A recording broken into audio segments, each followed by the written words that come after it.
बंदो गुरुपद कंजे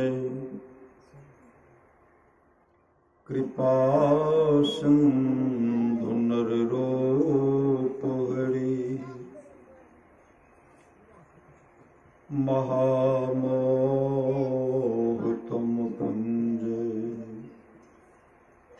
जासो बचन रवि करने करो धन्य धन्य सतगुर सुखदा महिमा कहीं न जाए जो कुछ कहो तुम्हारी कृपा मोते कछु न बसाए। और व्यक्त रूप में प्रातः स्मरणीय अनंत श्री विभूषित परम पूज्यपाद सद्गुरु महाराज के चरणों में कोटि कोटि नमन। विशिष्ट गुरुजन उपस्थित सत्संग प्रेमी महानुभावों, माताओं एवं बहनों, सभी के अंदर में बैठे हुए परमात्मा को कोटि कोटि नमन। हल्का कम कर, इको का कम कर।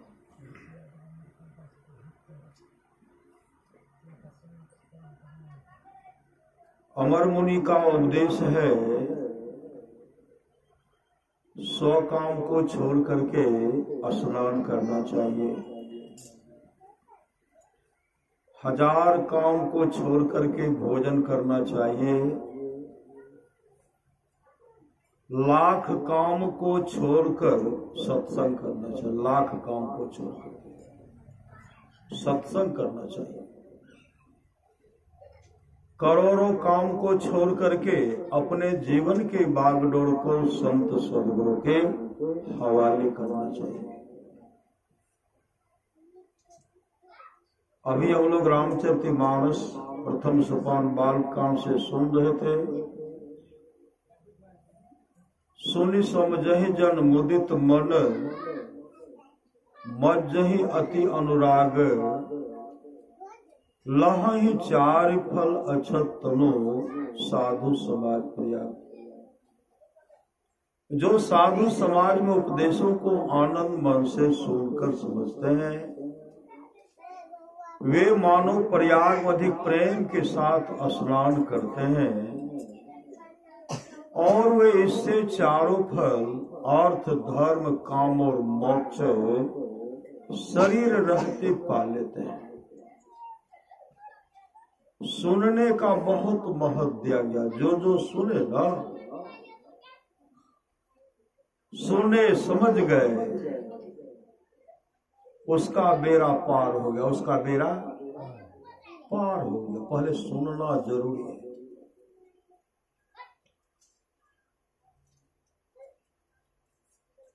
और आनंद मन से सुनकर समझेंगे, करेंगे। लहहि चार फल अछत तनु, शरीर रहते चार फल की प्राप्ति होगी। अर्थ धर्म काम और मोक्ष शरीर रहते पा लेते हैं। मज्जन फल देखिए तत्काला, काक हुए पिक बको मराला। सुनी आचर्य करे जन कोई, सत्संगति महिमा नहीं गोई। वाल्मीकि नारद घट जोनी, निज निज मुखन कही निज होने। जलचर थलचर नवचर नाना, जे जल चेतन जीव जहाना। मति की रति गति भूत भलाई, जब जही जतन जहां जही पाई। सो जानब सत्संग प्रभाव, लोको वेद न अनुपाओ। देवर्षि नारद जब सत्संग सुने ना, उसका बेड़ा, उनका बेड़ा पार हो गया। रत्नाकर जैसे बटमार लुटेरे जब देवर्षि नारद के बात को सुने और देवर्षि नारद ऐसा उनको ठोकर दे, ऐसा समझाए, देवर्षि नारद ने कहा, जिस शरीर पर तुम घमंड करते हो, जिस परिवार पर तुम फूलों नहीं समा रहे हो और इठला रहे हो और दुष्ट प्रवृत्ति से परिवार का जीविका चलाते हो, यह पाप का फल, यह जो पाप का काम तुम कर रहे हो, इसका फल तुम्ही को भोगना पड़ेगा।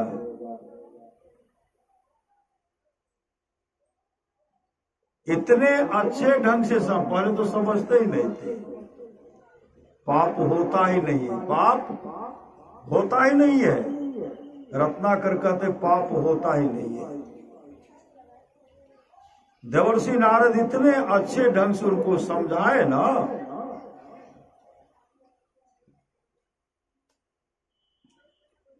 समझे, तब गए अपने पिताजी के पास, पिताजी मैं बहुतों का हत्या किया हूं, बहुत बड़ा पाप बन गया, उस पाप का फल हमको भोगना पड़ेगा, उस पाप का बंटवारा कर लीजिए।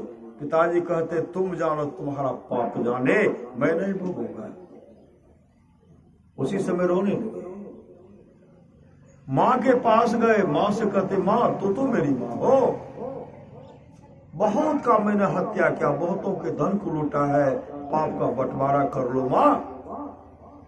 तो माँ कहने लगी तुम्हारा कर्तव्य बनता है बूढ़े माँ और बूढ़े पिता का सेवा करना, उनका भरण पोषण करना। तुम कहाँ से लाते हो, तुम जानो, तुम्हारा पाप जाने, मैं नहीं भोगूंगी। उसके बाद पत्नी के पास गए, पत्नी से कहते तुम तो मेरी अर्धांगिनी हो, तुम तो पाप का आधा आधा बंटवारा कर लो। पत्नी कहने लगी आप जाने, आपका काम जाने, आपका कर्तव्य होता मेरा भरण पोषण करना, आप कहाँ से लाते हैं, क्या करते हैं, आप जाने, आपका पाप जाने, मैं नहीं भोगूंगी, नहीं भोगूंगी, नहीं भोगूंगी। रत्नाकर पर इतना असर पड़ा, दौड़ते हुए देवर्षि नारद के चरण पकड़ लिए और कहते हे देवर्षि, मैं एक क्या, मैं तो बहुतों का हत्या किया, मेरा उद्धार कैसे होगा, मेरा उद्धार कैसे होगा। इतने अच्छे ढंग से समझाए और देवर्षि नारद रत्नाकर को नाम दान भजन दे दिए, दीक्षा दिए और मुत्सद्दी के साथ ध्यान में मग्न हो गए। और वाल्मीकि भय ब्रह्म समाना, रत्नाकर से वाल्मीकि भय ब्रह्म समाना, यह सुनने का फल। पहले सुनिए, गुरुजनों की सुनिए, संत सदगुरु का सुनिए, जो जो सुने उनका बेड़ा पार हो गया। आप लोग जानते होंगे समर्थ रामदास जी महाराज अपने शिष्य मंडली के साथ जा रहे थे, रास्ते होकर के जा रहे थे। एक जंगल जब गए, सड़क के किनारे में क्या देखते हैं, एक कुआं है और कुआं के पास विशाल वृक्ष है, विशाल वृक्ष, उसका एक मोटा डाल कुएं के अंदर में घुसा हुआ है। अब पत्ता टूट करके जो गिरता है पानी में, वह पत्ता सड़ता है। सड़ने के बाद कीड़े मकोड़े फरते हैं, जीव जंतु फरते हैं, और जो पानी पीते हैं, पानी पीने वाले रोग ग्रस्त हो जाते हैं, पानी पीने वाले रोग ग्रस्त हो जाते हैं। समर्थ रामदास जी महाराज कहते हैं अपने तमाम शिष्यों से, यह जो वृक्ष में मोटा डाल है इसको काट सकते हो, जो कुएं के अंदर में घुसा हुआ है। सब देखते हैं, सिर को नीचे कर लिए, मतलब उस डाल को काटना मानो मौत के मुंह में जाना है, मौत के मुंह में जाना है। डाल को काटेंगे, डाल के सहित हम कुएं में गिर जाएंगे, हमारी मृत्यु हो जाएगी। सब इस तरह सोच करके सिर को नीचे कर लिए। सबसे पीछे खड़े थे अंबादास, वो सदगुरु के वाणी को सुन रहे थे, कोई चढ़ करके तो काटो। उसी समय जब सब शिष्य अपना सिर नीचे कर लिए, अंबादास के और जब देखते हैं समर्थ रामदास जी महाराज, अंबादास अपने सदगुरु को देख रहे हैं, अपने सामर्थ्यवान सदगुरु को देख रहे हैं। समर्थ रामदास जी महाराज कहते, अम्बा क्या इस वृक्ष पर चढ़ करके इस डाल को काट सकते हो? कोई तर्क वितर्क नहीं किया। उसी में कहते, गुरु आज्ञा की देर है, गुरु आज्ञा की देर है। कहा, बेटा इस वृक्ष पर चढ़ो और इस डाल को काटो। अपने गुरुदेव को प्रणाम करते, नाम का सुमरण करते हुए उस वृक्ष पर चढ़ गए। और जो डाल कुएं के अंदर में घुसा हुआ था, नीचे बैठ करके, वो नीचे से बैठ करके ऊपर वाला डाल को वहां से काट रहे। और काटने के बाद डाल सहित कुएं में गिरेगा, क्योंकि ऊपर चढ़ करके काटने का कोई व्यवस्था नहीं था। नाम का सुमरन कर रहे हैं, कुल्हाड़ी चल रहा है। समर्थ रामदास जी महाराज कहते, अम्बा तू पागल हो गया है, तो उसी डाल को काट रहे हो जिस डाल पर तुम बैठे हो। तुम रसातल को चले जाओ, तुम्हारी मृत्यु हो जाएगी। उस समय अंबादास कहते, गुरुदेव यह छोटी सी कुआं है तो क्या है, आपके आशीर्वाद से तुम्हें भवसागर रूपी कुएं को पार करने की आशा रखता हूं, आपकी कृपा से, आपके आशीर्वाद से। समर्थ रामदास जी महाराज कहते, बेटा अगर तेरा ऐसा विश्वास है तो डाल को काट। नाम का सुमरन कर रहे हैं, डाल को काट। अभी सुन रहे थे ना, गुरु धन्य है, गुरु धन्य है, गुरु धन्य है दाता दयाल, दया करे और गुण हरे दे टाल भव जंजाल। सब मिल को हो जपते रहो जी, बने रहो खुशहाल, हरदम रटो कबहू न हटो, तो ही छेड़ेगा न काल। कहते काल भी छेड़खानी नहीं करेंगे। नाम का सुमरन कर रहे हैं, कुल्हाड़ी चला रहे हैं, डाल आधा कटा, वजन नीचे बढ़ा, डाल टूट करके अंबादास सहित कुएं में चला गया। कुएं में चला गया। शिष्य मंडली में हाहाकार मच गई, हाहाकार। समर्थ रामदास जी महाराज बहुत ताकतवर थे, बहुत ताकतवर। सब मिल करके जब उस डाल को हटाते हैं, निकालते हैं, देखते हैं अंबादास कुएं में बैठ करके ध्यान कर रहे। जब उनको कुएं से निकाला गया, वो अपने सदगुरु के चरण लिपट गए और रोते हुए कहते हैं, हे सदगुरु आप तो मेरा कल्याण करें। कैसा कल्याण? जिस समय अंबादास कुएं में गिरे थे, गुरुदेव उनको साक्षात्कार, गुरुदेव साक्षात प्रकट हो करके अंबादास को कुएं में सदगुरु दर्शन दिए थे, सददर्शन दिए थे। गुरुदेव आप तो मेरा कल्याण कर दिए। समर्थ रामदास जी महाराज कहते, बेटा मैंने नहीं, तेरा विश्वास ने तेरा कल्याण, तेरा विश्वास ने तेरा कल्याण किया है। और जानते हैं, अंबादास की दृष्टि खुल गए, दृष्टि प्रकाश का दर्शन कर लिए, आत्मस्वरूप का दर्शन कर लिए। ये सुनने का फल है। इसलिए सुनी समझहि जन मुदित मन, मज्जहि अति अनुराग, लह चारि फल अक्षत तनो साधु समाज प्रयाग। आप लोग जानते होंगे, श्री सदगुरु आप लोग जानते होंगे, गुरु नानक देव जी महाराज की समय की बात है। गुरु नानक देव जी महाराज सत्संग कर रहे थे और सब सत्संग सुन रहे थे।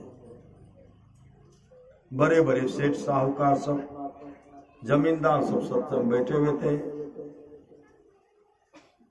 गुरु की अपनी मौज, संतों की अपनी मौज होती है। कब किन पर कृपा दृष्टि कर देंगे, कब किन का कल्याण कर देंगे, कहना मुश्किल है। सुन रहे थे ना, शिकागो में जब विद्वानों की टोली में स्वामी विवेकानंद गए तो विद्वानों की टोली को देख करके स्वामी विवेकानंद नरेंद्र भयभीत हो गए कि मैं विद्वानों की टोली को क्या उपदेश करूं। जैसे उनको बुलाते हैं, आप अपना स्थान ग्रहण करें और आप उपदेश कीजिए जो भारत से आए हुए हैं। उसी समय वो कांप उठे, भीतर से डर गए, कांपने लगे, भयभीत हो गए, भयभीत हो गए। और भयभीत होते हुए अपने गुरु को, अपने रामकृष्ण परमहंस जी महाराज को स्मरण करते हुए कहते, गुरुदेव विद्वानों की टोली में जाकर के मैं क्या उपदेश करूं। इस तरह जैसे प्रार्थना करते मैं क्या उपदेश करूं, भयभीत जैसे हुए।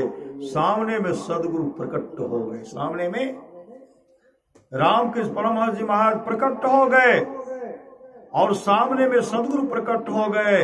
और हर रोम को रोए में देखते हैं, हर रोम में, हर रोए में सदगुरु का दर्शन हो रहा है। और कह रहे नरेंद्र जाओ, और जाओ नरेंद्र जाओ, तुम उपदेश करो, उपदेश करो, उपदेश करो। जैसे घूमते, जिधर घूमते थे उधर सदगुरु, श्री सदगुरु और मंचासीन हुए, मंच पर बैठे। जब उपदेश करने लगे श्री सदगुरु,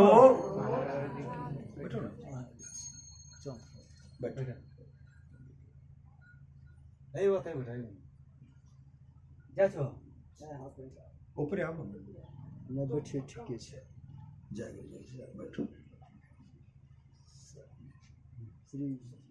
जैसे उपदेश करने लगे तो सामने में सदगुरु प्रकट है, सदगुरु खड़े हैं और लग रहा कि कान में गुरुदेव बोल रहे हैं। और मुंह किनका, मुंह खोल करके विवेकानंद धारा प्रवाह प्रवचन कर रहे हैं। अब वीडियोग्राफर जो फोटो ले रहे थे, वीडियो बना रहे थे, क्या देखते हैं कि तस्वीर जब बनाते हैं तो देखते हैं तीन तीन है उन पर। और मंच पर तो अकेले नरेंद्र स्वामी विवेकानंद हैं और उनके पीछे दो और कौन है,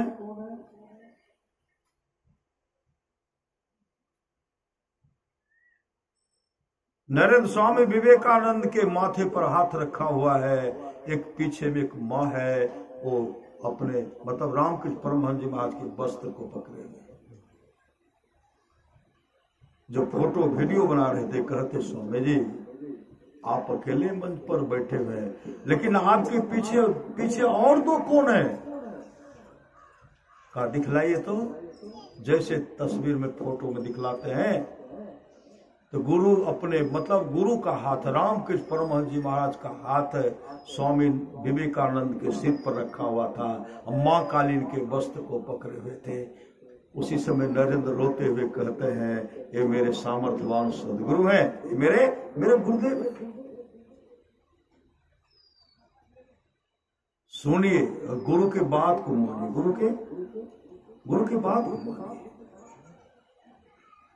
सुनि समझहि जन मुदित मना, मज्जहि अति अनुराग, लहहि चारि फल अक्षत तनो।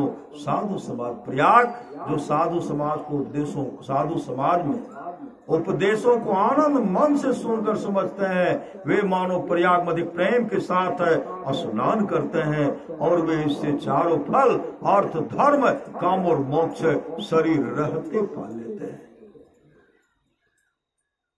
जिस तरह हम लोग अभी सत्संग कर रहे हैं, कलकत्ता शहर में सत्संग हो रहा था,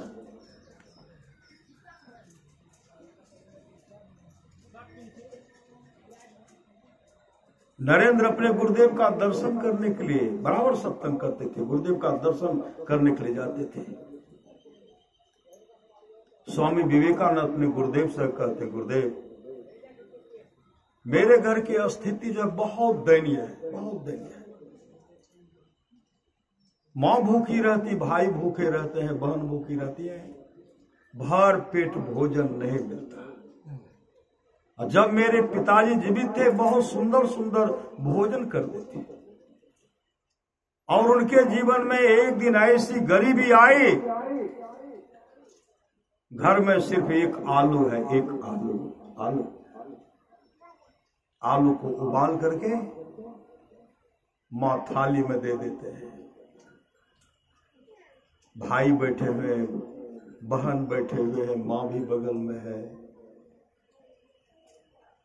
जैसे इनके सामने हाथ आया एक कि आगे में जैसे थाली आया, थाल को हटा करके अपने बहन को देते हैं।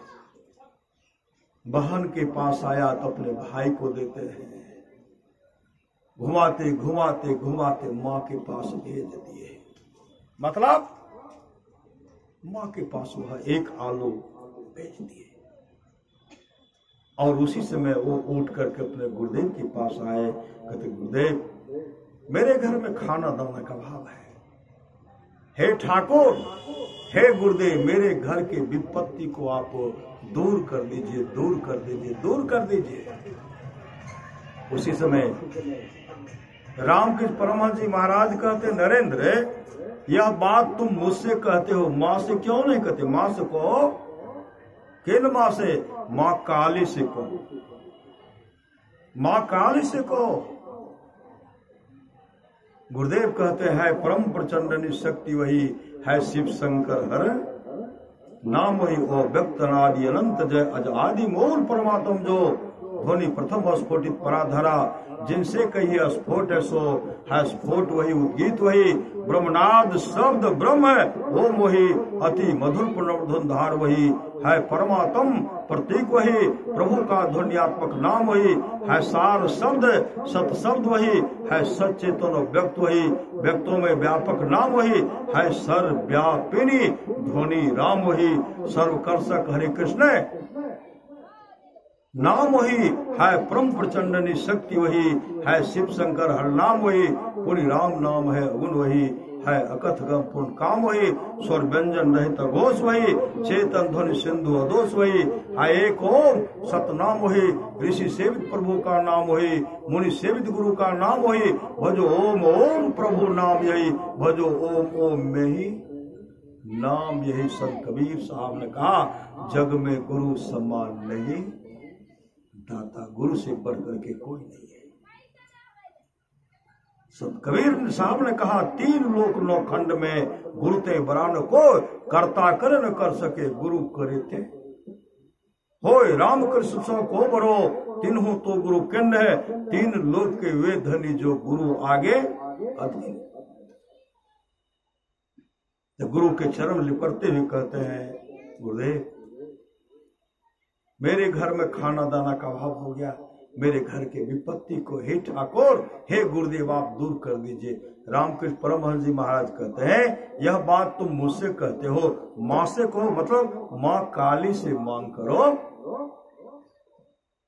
मां से वैभव मांग लो, सांसारिक संपदा मांग लो।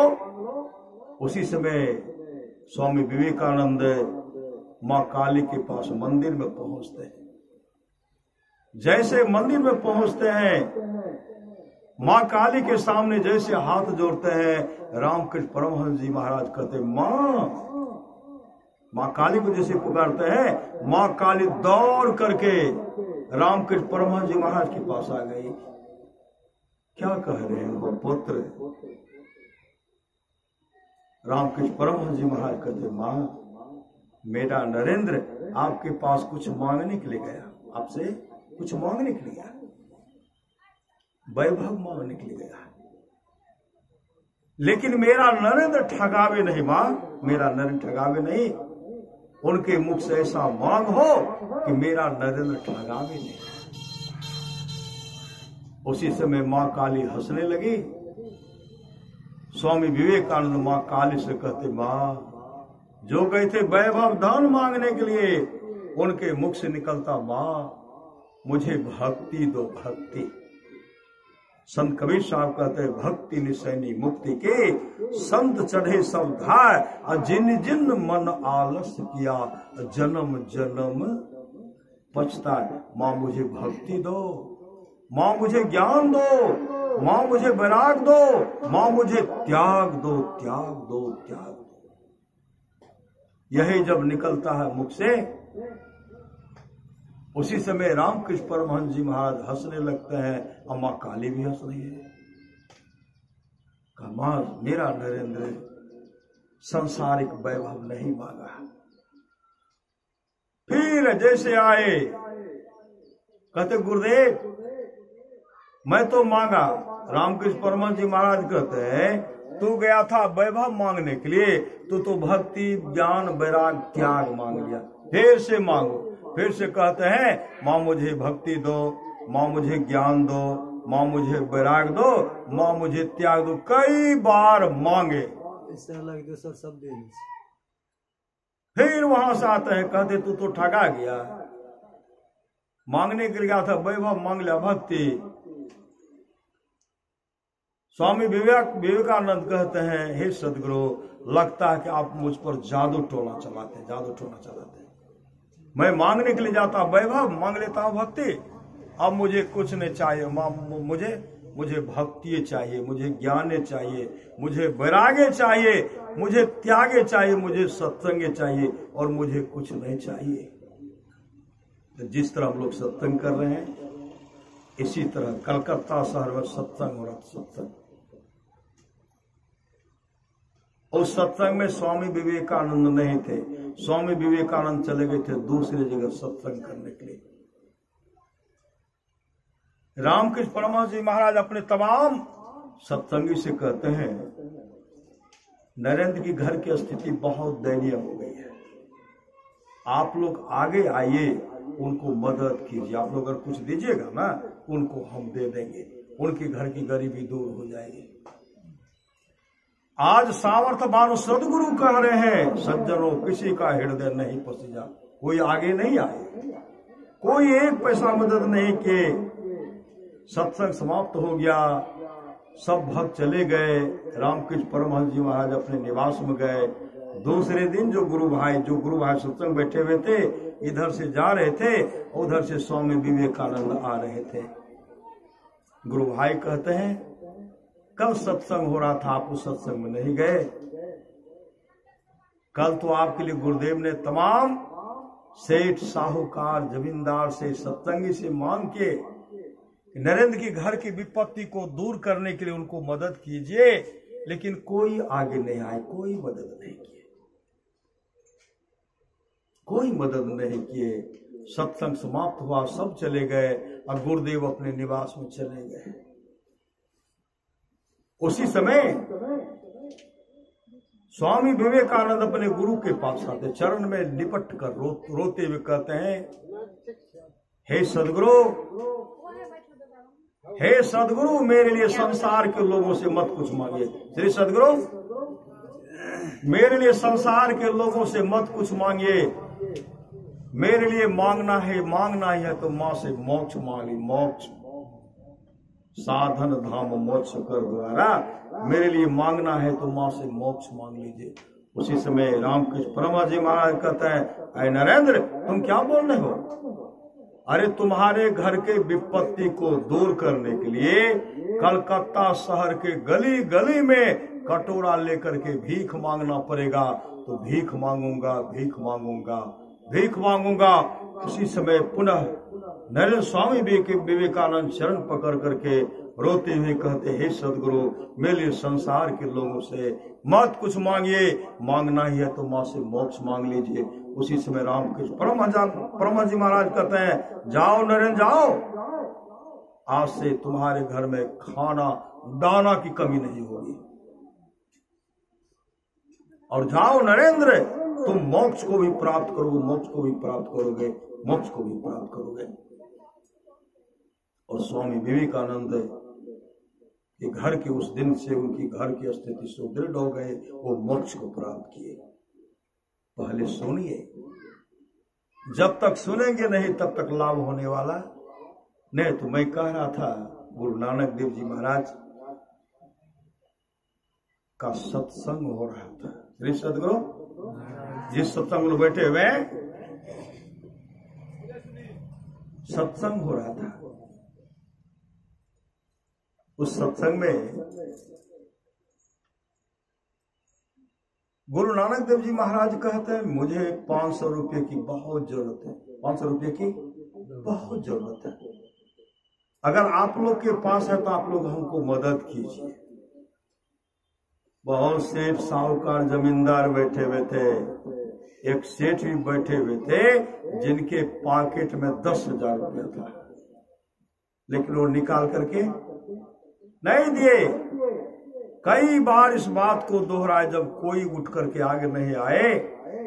सत्संग समापन की ओर जा रहा था, गुरु नानक देव जी महाराज कहते हैं घसियारा आया, घसियारा। वो सेठ कहते नहीं घसियारा तो नहीं आया। गुरु नानक देव जी महाराज कहते हैं घसियारा को खबर कर देना, और घसियारा से कहना कि गुरुदेव का मांग है 500 रुपया का, 500 रुपया को व्यवस्था करके हमको देगा, उनको कह दीजिएगा। सत्संग समाप्त हो गया। वह सेठ घसियारा के घर पर गए। घसियारा से कहते घसियारा, कल तो आप सत्संग में नहीं थे, लेकिन गुरु नानक देव जी महाराज तुमसे 500 रुपया का मांग के 500 रुपया की व्यवस्था करके दे दो। घसियारा कुछ नहीं बोलते, मने मन कहते हैं मेरे पास तो रुपया है नहीं। घास काट करके बेचते थे, और उसमें जो पैसा बचता था न, कभी चना खरीद लेते थे, चना साधु को दान, सत्तू बना लेते थे साधु को दान, और जो शेष बचता था उससे परिवार का भरण पोषण करते थे। मेरे पास तो रुपया है नहीं, लेकिन गुरुदेव का मांग है तो मैं व्यवस्था करता हूं। बहुत आदमी के पास गए, बहुत धनी व्यक्ति के पास गए, आप लोग हमको मदद कीजिए, अब बाद में व्यवस्था कमा करके आपको हम दे देंगे। मुझे 500 रुपये दीजिए, मैं अपने गुरुदेव को दूंगा। लेकिन कोई नहीं दिए, कोई नहीं दिए। उसी समय घसियारा को याद आया, एक बादशाह है, राजा है, उसका एक खलीफा है जिसका नाम है मस्किनिया। और जो मस्किनिया से हाथ मिलाएगा उसको 500 रुपया इनाम के रूप में दिया जाएगा। जो मस्किनिया को पछाड़ देगा, पटक देगा, उसको 1000 दिया जाएगा। पटकना तो बड़ा मुश्किल है। जितने भी बड़े बड़े पहलवान थे सबको रगड़ रगड़ करके मार दिए, कोई पहलवान नहीं बचा था। और जो शेष बचा भागे तो भागे रह गए, गांव में छोड़ दिए, इलाका छोड़ दिए। याद आया राजा के पास एक खलीफा है, उससे हाथ मिलाएंगे 500 रुपया मिलेगा, लेकिन हमारी की मृत्यु है, हमारी मृत्यु हो जाएगी, हमारी मृत्यु हो जाएगी। अपने पुत्र को साथ में लेते हैं, राजा साहब के पास गए। राजा साहब कहते कहाँ है हो? कहा महाराज मेरे गुरुदेव का मांग है 500 रुपया, लेकिन मेरे पास कुछ व्यवस्था नहीं है, लेकिन आपके पहलवान से हाथ मिलाएंगे तो 500 रुपया इनाम में दीजिएगा। कहा हाँ। कहा यह मेरा पुत्र है, इसको दे दीजिएगा। हम जानते हैं कि हम मस्किनिया से नहीं बचेंगे, मस्किनिया रगड़ रगड़ करके मार देंगे, इसलिए महाराज मेरे पुत्र को दे दीजिएगा, ये मेरा पुत्र है, मेरे गुरुदेव को दे देंगे। कैसा बात है? तब ठीक है, लड़ो। वहां से गए मस्किनिया के पास। मस्किनिया ऊपर से नीचे, नीचे से ऊपर देखते हैं। कहा हम, कहा ये मच्छर, कहा हम मस्किनिया, कहा यह मच्छर। मस्किनिया कहते हैं तुमको मरने का कोई और जगह नहीं था जो तू मेरे हाथ मरने आया है। घसियारा कहते हैं भैया मैं गुरुदेव के लिए लड़ने और गुरुदेव के लिए मरने के लिए आया हूं। किसी को याद रहे नहीं रहे, हम तो बचेंगे नहीं, लेकिन आपसे हाथ मिलाएंगे हमारी मृत्यु होगी। इनाम के रूप में जो 500 रुपया दिया जाएगा मेरे पुत्र को दिला देना, अब मेरे पुत्र मेरे गुरुदेव को दे देंगे। कहा जब ऐसा बात है तो लड़ो, आओ मरो। मैदान में गए। मैदान में जैसे गए, मस्किनिया उन पर तरह तरह का दौ पेच चला रहे, दौ पेच, तरह तरह का दौ पेच चला रहे। लेकिन घसियारा नाम का सुमरन करते थे, मतलब गुरु प्रदत्त मंत्र को जपते थे। संत कबीर साहब की वाणी है, सतगुरु की सेवा करे पावे पर बाना हो, कहे कबीर धर्मदास से तेहि काल डेरा ना हो। नाम लगन छूटे नहीं सोई साधु सयाना हो, माटी के बर्तन बनियो पानी ले साना हो।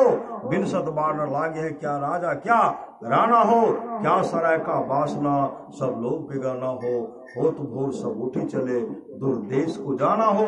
8 पहर सन्मुख रे सोई बांधे बाना हो, जीत चला भव सागर सोई सुरा मर दाना हो। ये तो मंत्र जप रहे थे, मंत्र जाप को जप रहे थे, गुरु प्रदत्त मंत्र को जप रहे थे। मस्किनिया तरह तरह से दौड़ पे चलाए, लेकिन घसियारा टस से मस नहीं हुआ। और जब घसियारा उनको पकड़े, जिस तरह अच्छा खिलाड़ी जब फुटबॉल को उड़ाते हैं ना, उसी तरह उनके हाथ को पकड़े, मंत्र जाप करते हुए ऐसे हाथ को पकड़ करके घुमा दिए तो मस्किनिया चला गया ऊपर। कृष्ण जी वाला फिर हाथी नंगड़ी पकड़ के करते थे, जैसे फेंकते थे हाथी का भगवान कृष्ण फेंकते थे और भीमो फेंकते थे। फेंके तो ऊपर गया, और ऊपर जब गया तो ऊपर से नीचे आया तो चित्त गिर गया, चित्त, और उनके सीने पर छाती पर बैठ गया, उनके छाती पर बैठ गया। राजा साहब कहते हैं मस्किनिया, अरे आज तुमको क्या हो गया जो एक मच्छर से हार गया? मस्किनिया कहते राजा साहब मुझे तो अपना बल था, इसको गुरु का बल है, इसको गुरु का बल है। उसी समय 1000 रुपया लिए और दौड़ पड़े अपने गुरु के पास। जैसे गुरुदेव के पास गए, चरण लिपट गए, चरण लिपटते हुए चरण पर 1000 रुपया चढ़ाते हैं और गुरु नानक देव जी महाराज उनको हृदय से लगाए और सिर्फ उसमें से 1 रुपया लिए, 1 रुपया, और हृदय से लगाते हैं, रूहानी और दौलत से भरपूर कर देते हैं, मतलब अंतर की दृष्टि खोल देते हैं और कहते जा रे घसियारा, तू अपने गुरु के लिए जान दे रहा था, तेरा गुरु तुमको जहान दे दिया। जहान मतलब खरबों का मालिक उसी समय बना दिया, जाओ मैंने तुमको जहान दे दिया। और वह कंजूस सेठ भी वही था। वह क्या कहते हैं, जिस समय सत्संग हो रहा था, गुरु नानक देव जी ने कहा था मुझे 500 रुपया चाहिए, लेकिन मैंने दिया नहीं। उस समय मेरे पॉकेट में 10,000 रुपया था, अगर 500 रुपया निकाल करके देता आज मैं भी खरबपति हो जाता। सही सदगुरु, शुभ काम सब नहीं कर सकते, शुभ काम सब नहीं कर सकते। जिस सत्संग में लोग बैठे हुए हैं, यह सत्संग टाटा बिरला के नसीब में लिखा हुआ नहीं है। यह सत्संग श्रद्धालु, भिखारी और गरीब के झोले में रखा है। परमाराष्ट्र महाराज की वाणी है, सत्संग करने के लिए बादशाही ठाट बाट की जरूरत नहीं है। वृक्ष के नीचे घास बिछा करके भी सत्संग करने के लिए सदा तैयार रहिए, सदा तैयार रहिए। आप लोग जानते होंगे, सच्ची घटना है, जो जो सुनेंगे उसी का बेड़ा पार होगा। सम्मन और मूसन को आप लोग जानते होंगे, गुरु नानक देव जी महाराज की समय की बात है। सम्मन मूसन पिता पुत्र गए गुरु नानक देव के पास, कहते गुरुदेव हम सत्संग कराना चाहते हैं, अब भंडारा कराना चाहते हैं, हमको सत्संग भंडारा का समय दीजिए। गुरु नानक देव जी महाराज उनको समय दिए, लंबा समय दिए, और जब कहते आज करा तो पूरा व्यवस्था उनके पास, सब व्यवस्था थी। लंबा समय दिए श्री सदगुरु, लंबा जब समय दिए ना, कभी श्री सदगुरु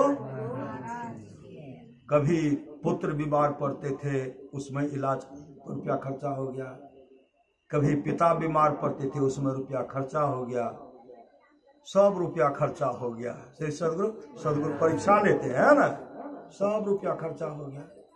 फिर कमाए, फिर खर्चा हो गया, और ऐसा समय आया कि नजदीकी में बीमार पड़ गया, अब रुपया भी नहीं है, और सत्संग का समय भी आ गया, भंडारा भी कराना। गए एक सेठ जी के पास। सेठ जी कहते हैं, सेठ जी से कहते हैं, सेठ जी हमको आप रुपया मदद कीजिए, आटा चावल दाल दुकान में जो सब सामान हमको दे दीजिए, जो रुपया होगा वह भी हमको दीजिए, अब बाद में कमा करके आपको हम दे देंगे। सेठ जी सब दिन हाँ हाँ भरते गए। हाँ, सुबह माना, सुबह में जाते, दोपहर माना, दोपहर में जाते, शाम माना और शाम में जाते, सुबह माना, इसी तरह करते करते कल सुबह से है सत्संग, और रात में बुलाते हैं, रात माना गए, तब कहते हैं तुम दोगे कहां से, तेरे पास तो जमीन भी नहीं है, तेरे पास सोना चांदी है जो बंधक रखेंगे, गाय भैंस भी तो नहीं है, हम तुमको एक को पैसा देने वाले नहीं है। उसी समय वो रोने लगे। अगर ये नहीं कहते तो मैं दूसरा व्यवस्था कर लेता।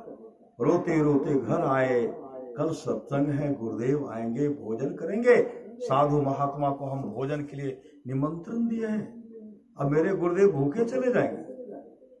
पिता पुत्र विचार करते, सेठे जी के हाथ से अंध काटेंगे, नाप नाप करके दुकाने में सामान ले लेंगे, नाप के साथ लेंगे, अब बाद में कहेंगे कि इसका कीमत कितना हुआ, तो सेठे जी से जरवा करके बाद उसको दे देंगे। सब लिस्ट बनाए, लिस्ट बना करके नाप नाप करके निकाले, और निकाल करके जैसे सेंध काटे, और सेंध काट करके निकल गए, लेके सामान चले गए। घर पर जब गए न नमक है न हल्दी है, नमक बिना हल्दी के काम चलेगा, नमक बिना, लवण बिना बहु व्यंजन कैसो होगा। फिर कहते चलो, जैसे नमक हल्दी का पोटली निकालते हैं, शेर जी जग गए, हल्ला करते हैं, चोर चोर चोर। वो जो निकल रहे थे उसी का पांव पकड़ लिए, मुसन का पांव पकड़ लिए, और सेठ 100 परिवार भीतर में खींच रहे, भीतर में खींच रहे। इधर कहते हैं, पिताजी आपके हाथ में खंता है न, खंता खंता है, तलवार भी तो है, मेरा गला काट लीजिए और सिर को लेकर के चले जाइए। पिताजी सम्मान कहते, नहीं ऐसा मैं नहीं करूंगा। उसी समय भूषण कहते हैं, पिताजी अगर ऐसा नहीं करेंगे तो गुरु की बदनामी होगी, लोग कहेंगे गुरु के बंदे भी चोर होते हैं, लोग ये नहीं समझेंगे कि शेर जी ने धोखा दिया, लोग ये कहेंगे गुरु के बंदे चोर होते हैं। इसलिए पिताजी पुत्र मोह को छोड़िए, गुरु की बदनामी नहीं हो ऐसा काम तो कीजिए। उसी समय तलवार सुन के गला को काट लेते हैं, गला काट करके सिर ले लिए, नमक और हल्दी का पोटली लेकर के चल पड़े। और शेर जी जब ऐसे खींचते हैं तो धर घर में छटपट कर रहा है, पूरा घर खून से लथपथ हो गया। सम्मन गए घर, नमक पोटली का सामान रखते हैं, नमक पोटली हल्दी रखे, और सिर को घर में ढक करके रख दिए। कुछ देर के बाद सेठ जी वहां पहुंचे। सम्मन मूसन, सम्मन मूसन। सम्मन कहते, सेठ जी क्या बात है? सेठ जी कहते हैं, सम्मन चलो मेरे घर पर, अरे घटना घट गया है, उस लाश को तुम घर से बाहर कर दो, सत्संग कराने में जो खर्चा होगा सब हम ही देंगे, चलो चलो निकाल दो, नहीं तो हम फंस जाएंगे। और उनको पता नहीं कि हम मुसन्ने का है, सिर रहेगा तब ना पता चलेगा। एक गए, कंधे पर उनको लिए, अपने पुत्र को लाए, और घर में, घर के दोग में छिपा करके रखते हैं। सिर और धर को जोड़ दिए, सर और धर को जोड़ते हैं और कपड़ा से ढक दिए। सुबह हुआ, सदगुरु का पदार्पण हो गया। अब इधर भंडारा बन रहा, उधर सत्संग हो रहा है। और सत्संग हुआ। सत्संग जैसे समाप्त हुआ, गुरु नानक देव जी महाराज पंगत में बैठ गए। पंगत में सबको बिठाए, सबको पत्तल दिए। गुरु नानक देव जी महाराज कहते हैं, सम्मन तू अपने लिए पत्तल और मूसन के लिए भी लगाओ। मूसन को नहीं देख रहा हो? इनके आंख से आंसू डबडबा करके गिरने लगा। अपने लिए तुम दोनों अपने लिए पत्तल लगाओ, अब मूसन के लिए पत्तल नहीं लगा। कहा लगाओ ना, लगाए। कहते पुकारो, मूसन को बोला, मूसन कहाँ है? मूसन को बोला, मूसन आएगा तब न खाएंगे। पुकारो मूसन को। सम्मन कहते, गुरुदेव मैं जीवन पर्यंत चीखते चिल्लाते रह जाऊंगा, लेकिन मेरा आवाज मूसन के कान तक नहीं जाएगा, कानों तक नहीं जाएगा। आप पुकारेंगे तो दौड़ते हुए आ सकता है, लेकिन मेरी आवाज उनके कानों तक नहीं जाएगी, क्योंकि मूसन बहुत दूर चला गया। कहा पुकारो तो, कहा मेरी पुकार वो नहीं सुनेंगे। गुरुदेव आप पुकारेंगे तो वो आ भी जाएंगे। उसी समय गुरु नानक महाराज कहते हैं, मूसन कहाँ हो, आओ। अरे भोजन का पत्तल लगा हुआ, आकर के भोजन करो, आओ जल्दी से आओ। उसी समय सर और धर तो घरे में था, सटता है, घर से बाहर आता है, अपने सदगुरु के चरण में लिपट जाता है। सदगुरु महाराज उसी समय हृदय से लगाते हुए कहते हैं, जा रे मूसन, आज से तुम्हारे घर में किसी चीज की कमी नहीं होगी। जा रे मूसन, तेरा ख्याति फैलता रहेगा, तेरा ख्याति फैलता रहेगा। हमेशा लोग तुमको याद करते रहेंगे। सम्मन मूसन तो नहीं है, लेकिन उनको याद कर रहे हैं ना श्री सदगुरु। इसलिए सुनिए, जो जो सुने उसी का बेड़ा पार हो गया। आप लोग जानते हैं, छस्सी घटा छोटा सा मैं कह रहा हूं। बाबा कहते हरवर बहर से पहुंचा दिए मोटरसाइकिल। अच्छा कोनो बात नहीं है, मोटरसाइकिल रात के गीते कहते करीब जीते मोटरसाइकिल से पहुंचे श्री सदगुरु। एक समय की बात है, संत कबीर साहब अपने आश्रम में थे। अब कमाली भी थी शिष्या, अब कमाल साहब भी थे। रात्रि का बज गया 12। अब 12 जब बजा न, 5 साधु उधर से 5 साधु कहते कबीर साहब जी हैं, कबीर साहब जी हैं, कबीर साहब जी हैं। तो कमाल सुन रहे थे। कबीर साहब कहते हाँ हाँ हम हैं। तो कमाल साहब वहां गए, कहते पिताजी 5 संत आए, उनको आप बैठने के लिए नहीं कहिएगा, पानी भी नहीं दीजिएगा। रात्रि का 12 बज गया। जहां जाने का हो जाएंगे, लेकिन आप उनको पानी नहीं दीजिएगा। भोजन के लिए नहीं पूछिएगा, पानी देंगे तब न कहेंगे कुछ जलपानो खेल लिया, नहीं कहते हैं। लेकिन पिताजी उनको नहीं कहिएगा। कबीर साहब तो संत सदगुरु थे ना, निकलते हैं, कहते हैं आइए पधारिए। अब पानी ला करके दिए, सब साधु पांव धोए। ये कह दिए थे पानी दीजिएगा तो, लेकिन भोजन के बारे में नहीं पूछेगा, क्योंकि आश्रम में हम लोग 3 दिन से भूखे हैं, भोजन का व्यवस्था है नहीं। अभी न खुशहाल है हम लोग, पहले बहुत कष्ट में जीवन व्यतीत होता था। भोजन के बारे में नहीं पूछिएगा, पानी दिए पांव धोए, कहते हैं भोजन में क्या कीजिएगा। अब कमाल तो इधर आग बबूला हो गए, घर में कुछ है नहीं, अब कहते हैं भोजन क्या कीजिएगा। अब फरमाइश हो रहा। सही सदगुरु। तो 5 महात्मा कहते हैं देखिए आप लोग जो बनाइएगा ना, हम सब मिल करके खाएंगे। हम 5, आप जो भी है सब मिल करके जो बनाइएगा ना, हम खा लेंगे। अब तो कबीर साहब वहां गए। कमाल साहब कहते आपको कहे थे ना भोजन के बारे में नहीं पूछेगा। अब रात में अभ्यागत आए, चलिए चोरी करने के लिए। श्री सदगुरु अब तो कोई पड़ोस भी नहीं देंगे, पड़ोस के पास व्यवस्था भी नहीं है, चलिए चोरी करने के लिए।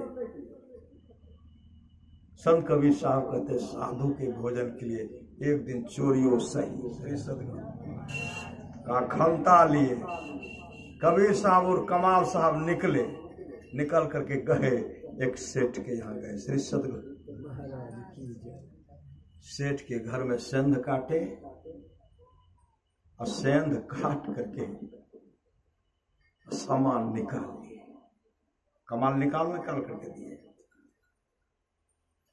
और निकाल करके कमाल साहब जो निकल रहे थे सेठ जी चक गए, उनके पांव को पकड़ते पूरा खींचातानी हो रहा है। श्री सदगुरु पूरा खींचातानी हो रहा है। कमाल साहब कहते पिताजी आपके हाथ में खंता है, खंता मेरा उसे गला काट लीजिए और सब सामान तो ले लिए ना, साधु महात्मा जाकर के भोजन करा दीजिएगा, साधु को रात में भोजन करा दीजिएगा और मेरा गला काट लीजिए। श्री सदगुरु उसी समय कबीर साहब कहते हैं बेटा मैं ऐसा नहीं कर सकता, मैं ऐसा नहीं कर सकता। कमाल साहब कहते हैं पिताजी अगर आप ऐसा नहीं करेंगे तो आपकी बदनामी होगी, आपकी बदनामी नहीं हो, पुत्र तो बहुत होगा, पुत्र बहुत होगा, शिष्य बहुत होगा, लेकिन आपकी बदनामी नहीं हो। ऐसा काम तो कीजिए, पुत्र मोह को छोड़िए, शिष्य मोह को छोड़िए, खंता से मेरा गला काट लीजिए, जाकर के साधु महात्मा को भोजन करा दीजिए। उसी समय खंता से गला काट लेते हैं, खंती से काट लेके चल दिए और जैसे इधर खींचते हैं तो सर तो है, मतलब धर तो है, सर ही नहीं है। अब सेठ जी विचार के दौड़ करके सब आए, अब हम लोग फंस जाएंगे, अब हम लोग फंस जाएंगे। और सब मिल करके जाकर के लाश को बाहर कर दिए, एक गाछ में टांग दिए, बचने के लिए हम लोग मतलब बच जाएंगे, गाछे में टांग दिए, उल्टे लटका दिए, से बांधा हुआ, ऐसे हाथ सिर ऐसे है, ऐसे है, पांव लटका हुआ, हाथ बंधा हुआ बीच में। यहाँ करके कमाली से कहते बेटी भोजन बनाओ, तो कमाली कहते हैं गुरुदेव भाई भैया कहाँ है, भैया कहाँ है, भैया कहाँ है, श्री सदगुरु भैया कहाँ है। कबीर साहब रोने ले कहा बेटी भोजन तो बनाओ। जैसे भोजन बनाते हैं, अब भोजन बनाने के बाद भोजन परोस करके महात्मा जी को कहते चलिए आप भोजन कर लीजिए, का सबके लिए लगाइए, सबके लिए लगाए, कमाल के लिए नहीं लगाए, कमाल तो है नहीं। महात्मा जी सब कहते हैं आपका पुत्र कहाँ चला गया, पुत्र तो यहाँ था, पुत्र कहाँ गया, सच बताइए, नहीं तो हम लोग भोजन नहीं करेंगे। कमाल कबीर साहब कहते हैं हम लोग देखिए, हम लोग आश्रम में 3 दिन से भूखे थे। कमाल ने ऐसे इस तरह कहा था पानी दीजिएगा तो भोजन के बारे में नहीं पूछिएगा, क्योंकि आश्रम में 3 दिन से कुछ नहीं है। तो हम तो पानी भी दिए, भोजन के लिए पूछे। मेरा कमाल कहते हैं आप तो भोजन के लिए पूछे तो चलिए चोरी करने के लिए।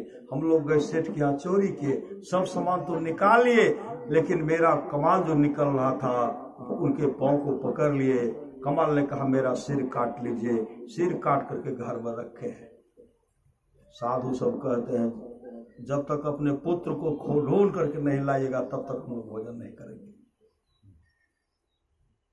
कबीर साहब वर्षा हो रही, अंधेरी रात है, बिजली चमक रहा है, जैसे गए देखते हैं एक वृक्ष पर टांगा हुआ, बिजली जैसे चमका, देखते हैं टांगा हुआ। कबीर साहब चढ़ करके उतारे और कंधे पर लेकर के जैसे अपने आश्रम में लाए, बीच में रखते हैं। महात्मा जी से कहते यही है मेरा कमाल।